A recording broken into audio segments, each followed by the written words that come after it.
Sliver picking up that red blast, that the game was just over. They had to be concerned about time, so conceding there. There was a couple turns of play technically left, but I believe that was a wise concession if you want to actually finish the match. Players, actually looks like a little bit of a re-sideboard here from Noah. They're going to get underway for a second game. Oliver doing the same. Over StarCityGames.com, we have our weekly sale. This is over on our store, a different item on sale every week. So for this week, we've been having 10% off all legendary cards. And I hear there might be some legendary cards that are actually very good in Legacy right now.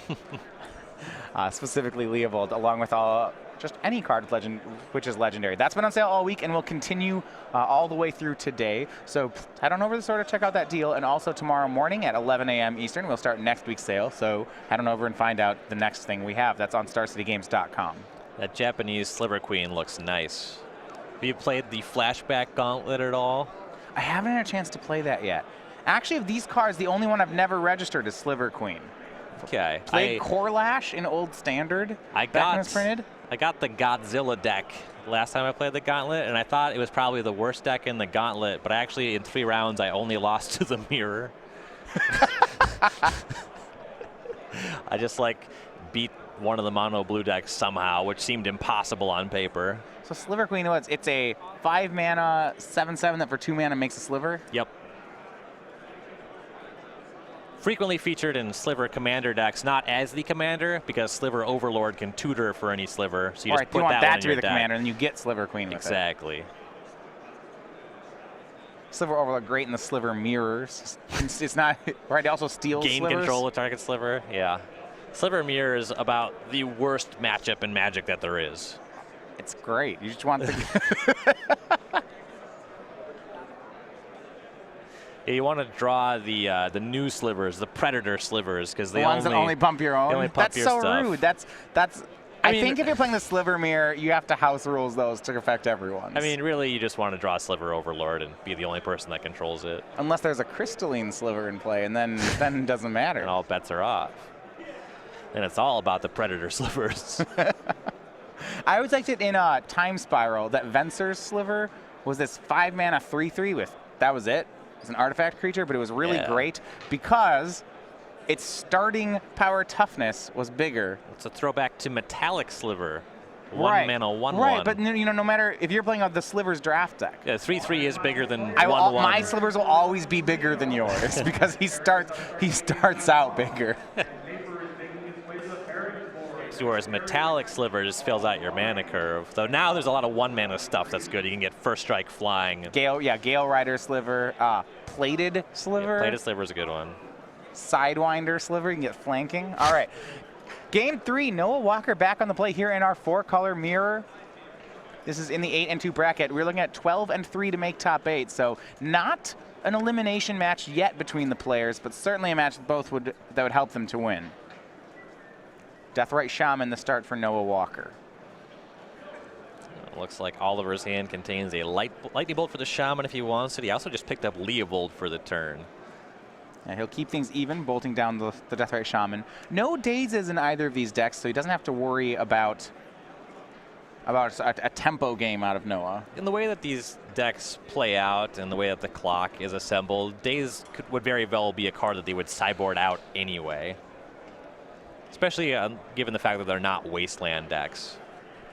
No, we're going to rebuild after the lost Deathrite Shaman. Turn 2, he main phases a Brainstorm.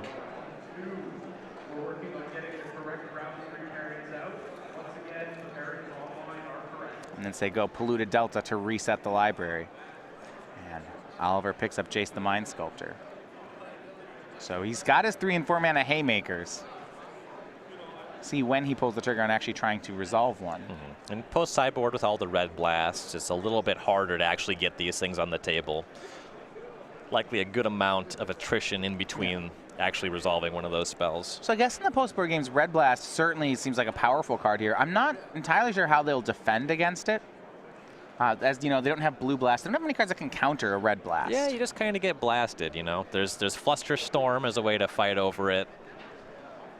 Really, they're just trying to wear each other out, generate card advantage, take advantage of their Knight's Whispers, their Kolaghan's Command, really just kind of eke things out and hope to be the first one to land with the Leovold. Oliver tries his own Deathrite Shaman to get ahead on mana, and Noah's ready with a Fatal Push. Third land from Noah. And I believe Noah also has a Leovold in hand. He's just not going to run it out on turn 3 because if it just gets countered, that's pretty bad for you. Right, so yeah, Oliver had the Volcanic Island up, so the danger of going for Leovold there would be that Oliver would counter with a Red Blast and then play his own Leovold. Yep. Both players here in similar situations. And Noah missing land 4. A lot of times in the control mirrors, we'll see the first player to miss a land drop is the player who has to take the more aggressive role. We'll see if he does just that. And the deck is very much geared where you want to be the control in the mirror, to be sure. Now, if somehow Oliver floods out from here, that'd be great if Noah's taking an aggressive role. You just have access to more actual cards. Oliver's going to try to seize them on the missing land drop. He goes for a 4th land, casts Leovold, and leaves up Volcanic Island, representing either Flusterstorm or a Red Elemental Blast. Noah's going to use Counterspell proper on the Leovold. You see from Oliver, despite having the Red Blast, he is not going to fight over that. Yep, if he Red Blasts and tries to save his Leovold, Noah still has access to Red Blast, which could counter Oliver's Leovold. And if from there Noah just casts his own Leovold, well, then Oliver's in a very bad spot. Yeah, the interaction here is that the Red Blasts can counter Leovold, but they can't counter the other blasts. Right. So they're these like uncounterable counter spells for 1 mana. They're really changing how both players are playing. Yes. You see Noah tries for his own Leovold. Oliver ready with the counter. He'll now go for Jace into Noah's 1 mana. He's challenging Noah to have another Red Elemental Blast. Looks like Noah might have it. Gets Volcanic Island. Says yeah. No to the Planeswalker. Now there's a test for Noah to have either his other Leovold or a Jace of his own. Yeah, just an Underground Sea up, and Noah goes for Jace the Mind Sculptor. And he's the first person to get one of the Haymakers to stick. Oliver losing both, tries Leovold, it's countered. Noah tries Leovold, it's countered. Oliver tries Jace, countered. Noah tries Jace, resolves. This is huge. Maneuvering your Jace is kind of interesting in this matchup. There's some argument to go to 5 to respect the Lightning Bolt. But then also, your loyalty doesn't matter against Red Blast. That can still happen when it's on the table. So if you go up to 5, you just miss drawing a card with your Brainstorm.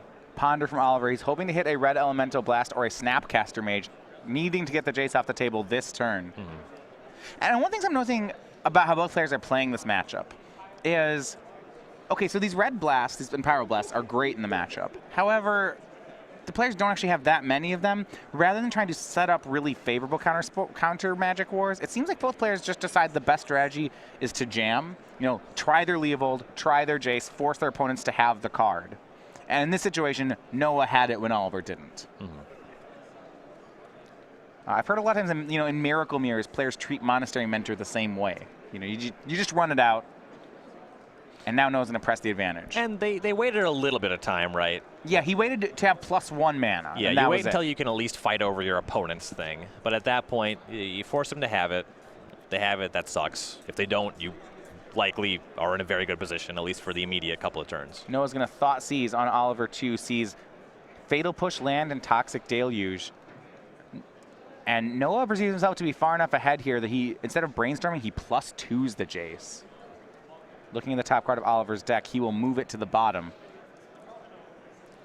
And presses the advantage. It looks like it's going to be Kolaghan's Command, destroying a Baleful Strix, and getting Leovold back into his hand. If you can assemble Leovold plus Jace uncontested, that is such an amazing position in this matchup. Yeah, we saw that's how Oliver closed out game 2. Either of those cards on their own represent such an advantage over your opponent. Just controlling both is an absurdity. Strix attacks Jace down to 4, but thanks to that +2 from Noah, Jace still safe from something like a top-decked Lightning Bolt. If Noah can answer the Strix, he can attack it with Strix and then bolt it. Well, he'll go for Night's Whisper here.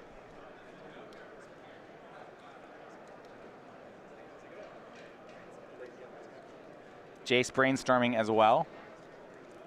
It's a lot of fresh cards. Yeah, that's having Jace on the board in these control mirrors gets out of hand very quickly. And now we see a Baleful Strix of Noah's own that can play defense for his Jace. That'll make it that much harder for Oliver to solve the Jace problem. Oliver will draw. The card in his hand we know is Toxic Deluge. He will attempt to ponder for something else. Looks like he might have Snapcaster Mage in the top 3. If that's true, it's very tempting for Oliver to take the card. It is an answer to the Jace. Yeah, it's got a Snapcaster Mage and a Thoughtseize, and he knows that Noah has Leovold in hand. There's some pretty tempting ones here, though it looks like he's not opting for Thoughtseize immediately. Yeah, well, I think he wants to do all of them. He's got to brainstorm. So yeah, he's going to brainstorm here. So I believe the play is to brainstorm into Thoughtseize and Snapcaster Mage. Then use Snapcaster Red Blast on the Jace, Thoughtseize on the Leovold. And this backfires a bit. Yeah, left the Thoughtseize low on the deck, and Noah just Force of Willed his Brainstorm. Yeah, but if Noah has Force of Will, none of this is going to work anyway. It's really hard to get through this, yeah. This was a good line by Oliver. Without Force of Will, Oliver actually can cleanly answer Jace, cleanly answer Leovold in Noah's hand, and he's got a shot. And Noah's likely casting the Leovold this turn, so drawing the Thoughtseize next turn is pretty poor anyway. Yeah, I think it's a good move by Oliver. Yeah, now he can fetch it away. Yeah, he checks Noah on Force of Will, but now that Noah passes the check, the downside to Oliver's play is that if Noah had the Force of Will, this is the worst outcome. Noah doesn't lose Leovold and doesn't lose Jace. Yeah, Noah now just in a commanding position here. Right, you see Leovold and Ponder. Polluted Delta and go. And I mean, at least on this situation, Noah had to spend his Force of Will on a Brainstorm instead of on the actual removal spell. So you see a Toxic Deluge from Oliver. Doesn't really need the Thoughtseize anymore. And you see, correctly, the Thoughtseize was the third card down.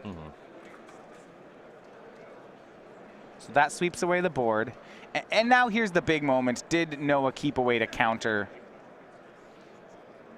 something a possible Snapcaster? It looks like unfortunate with Oliver is, despite that, his last card in hand is actually still a land. He goes for Snapcaster on Red Blast for the Jace during Noah's upkeep, but Noah immediately Pyroblasts down the Snapcaster.